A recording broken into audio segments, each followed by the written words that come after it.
বিপুল পরিমাণ টাকা ও স্বর্ণালংকার সহ পটুয়াখালী গণপূর্তের এক নির্বাহী প্রকৌশলীকে আটক করেছেন বরিশালের শিক্ষার্থীরা। এগুলো নিয়ে ব্যক্তিগত গাড়িতে করে পরিবার সহ যাচ্ছিলেন তিনি। বৃহস্পতিবার বিকেলে নগরীর সিএনপি রোড চৌমাথা এলাকায় সড়কের শৃঙ্খলা রক্ষার দায়িত্ব পালনকারী শিক্ষার্থীরা গাড়িতে তল্লাশি করে টাকা ও স্বর্ণালংকার পান। নির্বাহী প্রকৌশলীর নাম হারুনুর রশিদ। খবর পেয়ে সেনাবাহিনীর কর্মকর্তারা এসে তাকে কোতোয়ালি থানায় নিয়ে গেছেন। এ প্রতিবেদন লেখা পর্যন্ত হারুনুর রশিদকে সপরিবারে থানায় বসিয়ে রাখা হয়েছে।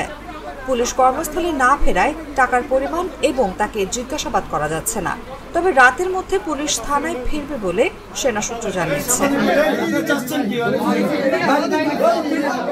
বরিশাল বিশ্ববিদ্যালয়ের শিক্ষার্থী বিএনসিসি সদস্য আয়াতুল্লাহ জানান, ঢাকা ফরিদপুর কুয়াকাটা মহাসড়কের নগরীর চৌমাথা এলাকায় তারা যানবাহন নিয়ন্ত্রণের দায়িত্ব পালন করছিলেন। সব ধরনের গাড়ি তারা চেক করেন।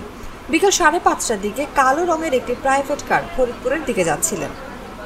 দূর থেকে তিনি লক্ষ্য করেন গাড়িটি দ্রুত ওই এলাকা অতিক্রমের চেষ্টা করছে। সন্দেহ হলে থামিয়ে তল্লাশি চালাতে চান।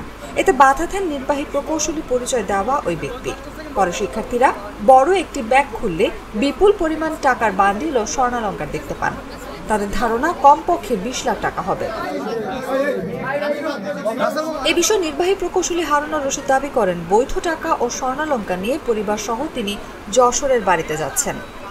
বরিশালে দায়িত্বপ্রাপ্ত সেনাবাহিনীর মেজর রাশেদ বলেন, ওই ব্যক্তি নিজেকে পটুয়াখালী গণপূর্তের নির্বাহী প্রকৌশলী হিসেবে পরিচয় দিয়েছেন। শিক্ষার্থীরা তাকে আটকে আমাদের খবর দিলে আমরা তাকে কোতোয়ালি থানায় পাঠিয়েছি।